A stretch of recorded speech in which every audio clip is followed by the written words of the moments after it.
Good morning, everybody. Welcome to Rugby Chat. Yep, we're an hour late today. Why? Because I was busy.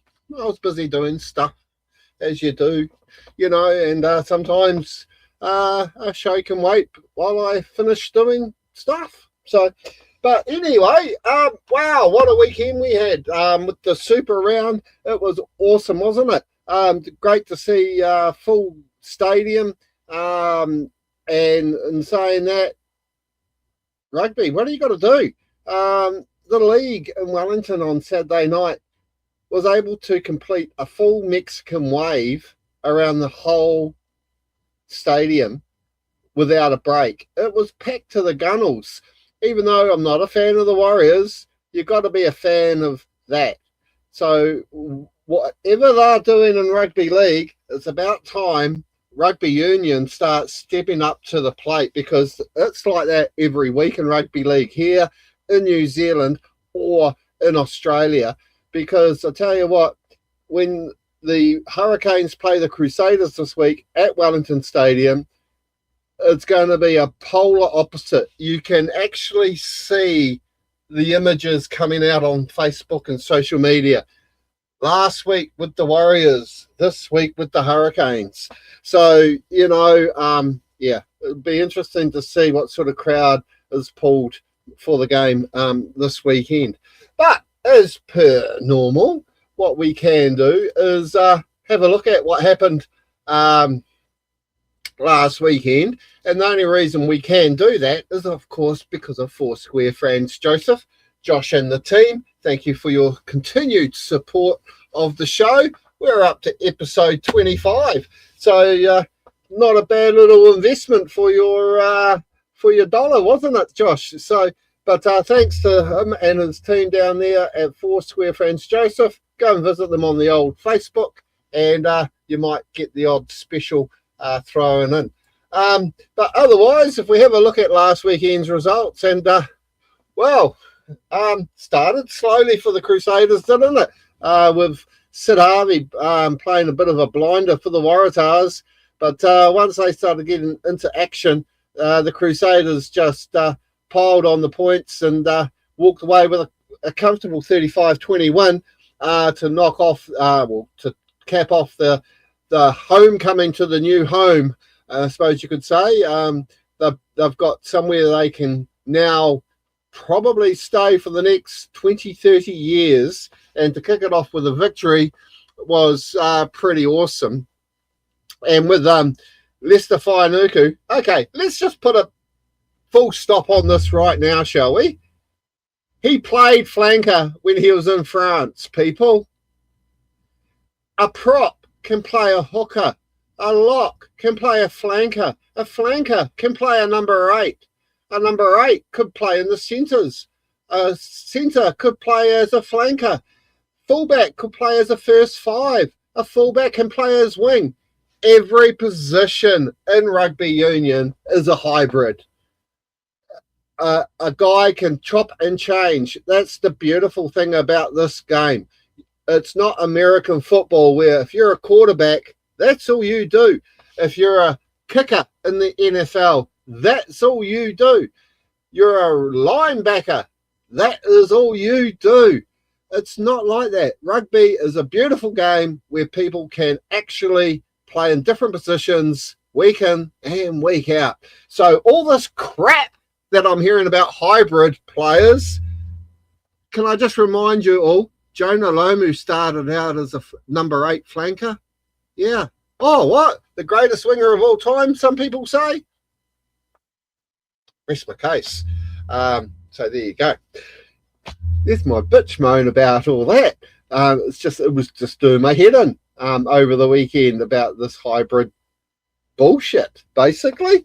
But yeah, good on the Crusaders getting up 35 points to 20 over the Waratahs. And then, of course, Saturday, a huge game. Wow. That's all I can say about the Crusaders. The Hurricanes. Well, wow about the Crusaders, but the Hurricanes, 45 points to 12 against the evil bloody Canberra Brumbies.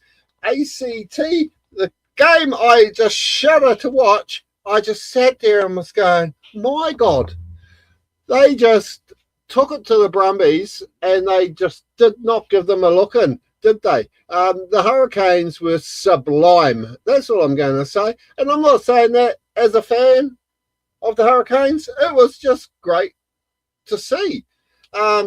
These games normally go either way. It was just crazy. The boys really came out and put on a performance and made Duplessis Kirifi celebrate his 100th game for the Hurricanes in really great style. And I tell you what, you know, they needed the win after the defeat to the Chiefs.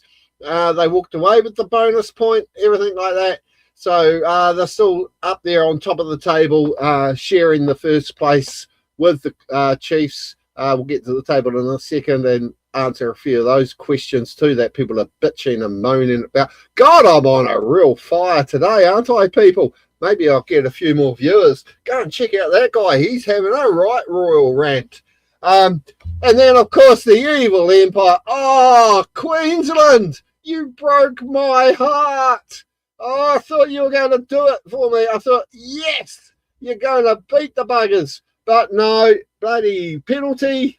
Poor old Harry Wilson, was it Fraser McWright, one of the two, was devastated when he gave away that penalty. And Bowden Barrett took the kick and got it in extra time. That's 2 extra time games in 2 weeks. And they say Super Rugby is a boring game. Well, yeah, but then again, why could it not have been just a draw? You know, you all know my theories on that. Have extra time in playoffs, but during the round robin, share the points. You know, this must have a winner and get a certificate at the end of it is just rubbish. But anyway, the evil empire, they got up by 3 points against the Blues. At least the Reds walked away with something. And they, as I said, will be devastated by that defeat. And then on Sunday, Moana Pacifica continuing their farewell tour as it stands. But the Highlanders, well, they had to battle hard, didn't they? They had to really put their heads down and bum up to get the 10-point win over Moana. Most of us were picking 20 plus, so that was great performance from the Pacifica side. But Highlanders definitely needed that win to go 27-17 up. And then all eyes were on the Chiefs in the Drua game. Could the Drua back up their victory against the Brumbies the week before? And, well, no. But the Chiefs did win by 20. But I tell you, in that last 5 minutes, I was riding every pass the Drua were throwing. Because if they were able to get up, it would have stolen the bonus point off the Chiefs. Because the Chiefs had 6 tries to 3 at the time. And if that bonus point had gone away, then the Hurricanes would have been in their rightful position of first place on the table, which we will get to right now. And then, as I said, everyone's having a good little bitchy moan. I'll just move myself over to the other side of the page so you can all see the table. There we go. So the Chiefs there on top, 129-point differential there, 36 points. The Hurricanes on second place, 7 wins, 2 losses, 217-point differential, 36 points. Now, please, people, read the rules. I'm not upset the Hurricanes are sitting there in second place. They've got a game in hand on the Chiefs. But the rules state if a team plays another team and they're equal on points, the winner of that game goes ahead of them. Doesn't matter how many wins they got, how many games they've played, how many point differentials they got. The first tiebreaker is the head-to-head result. So the Chiefs, rightly, are in first place. But the Hurricane, that's, you know, I mean, the good thing is Hurricanes still have a game in hand. So let's just say that's a win to them. That's 41 points. So they could easily be, or even 40 points without a bonus point. So that would give them, you know, they're still there, thereabouts. The Blues, after their win, move up into third. Well, not move up. They stay in third on 33 points. The Crusaders now 50% record after 10 games, 5 wins, 5 losses. Starting to get a bit of momentum going there, sitting there on 24 points. And then, of course, you've got the rounding out the top 6, the Brumbies and the Reds on 25 and 23 points respectively, but both of those teams have dropped, with the Crusaders jumping over both of them.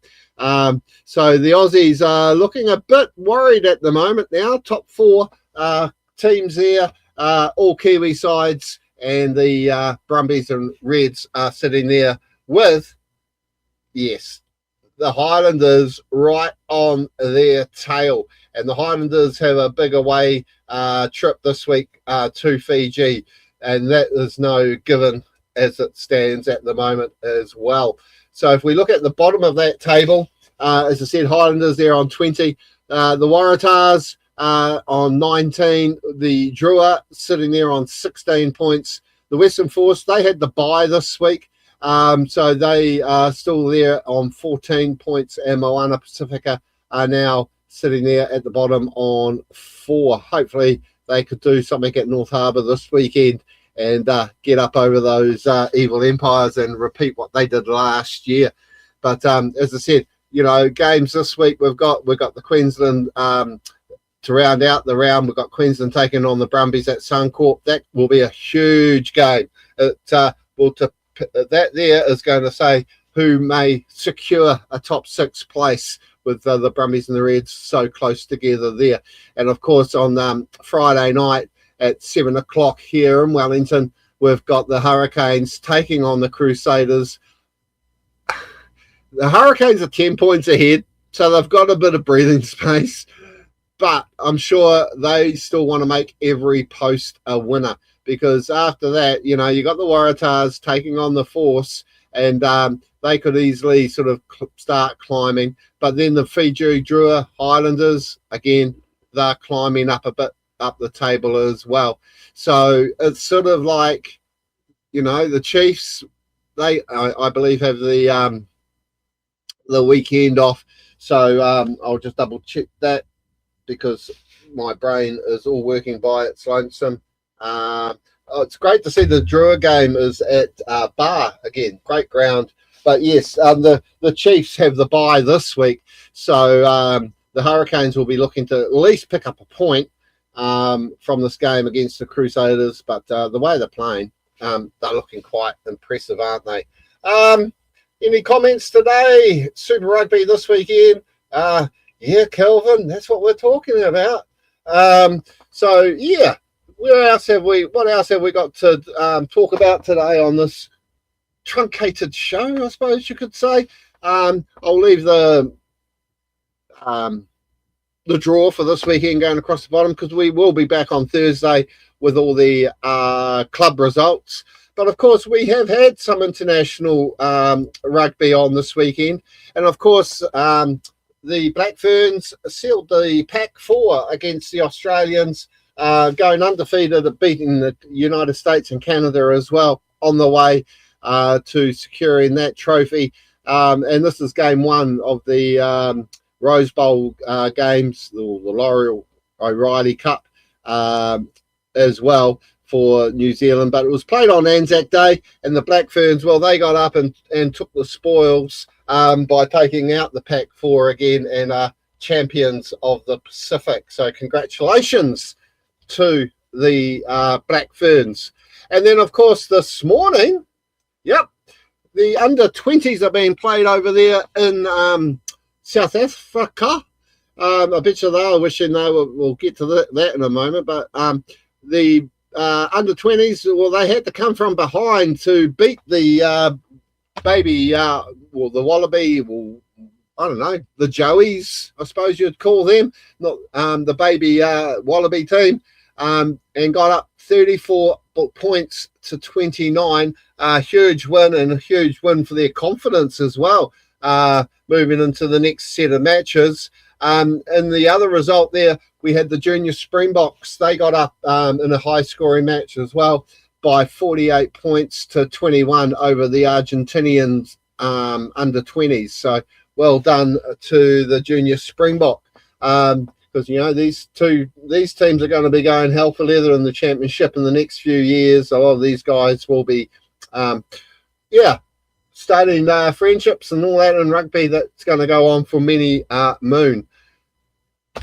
The reason I mentioned about the South Africans is this weekend we've got the Challenge Cup and the Champions Cup semi-finals being played in Europe, and this week the semi-finals in the Challenge Cup is Ulster are taking on Exeter Rugby, or the Chiefs, over there, and Montpellier are taking on the Dragons from Wales. Yep, not one South African side there, is there? No. And of course Exeter, well, they'll be hoping to win, because I hear some football owner wants to buy them, and maybe he could, maybe that's just his foray into helping out rugby in the world. So it'll be interesting to see if that vote goes through and he can claim ownership of the Exeter Chiefs. Yeah, it's that American guy that owns the Auckland football team.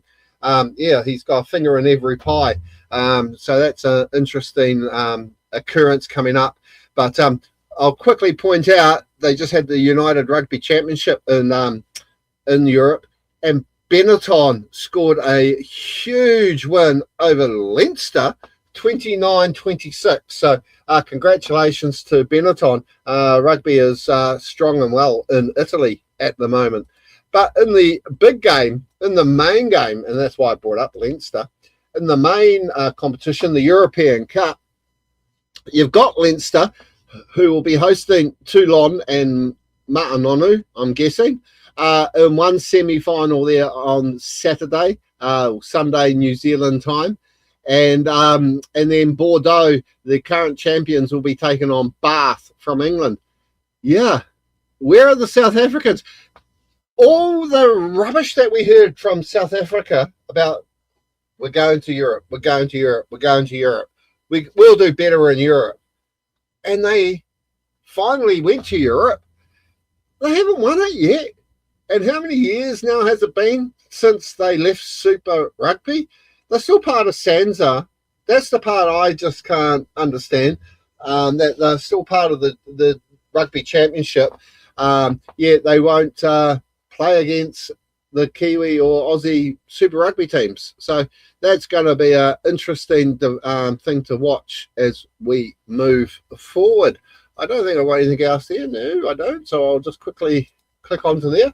As I said, it's a short, sharp show today. I will say, though, that you may have seen on my socials and on our TikTok, we are on the old TikTok, me posting the odd thing about World Fantasy Rugby. We're almost at the end of going live with promoting it.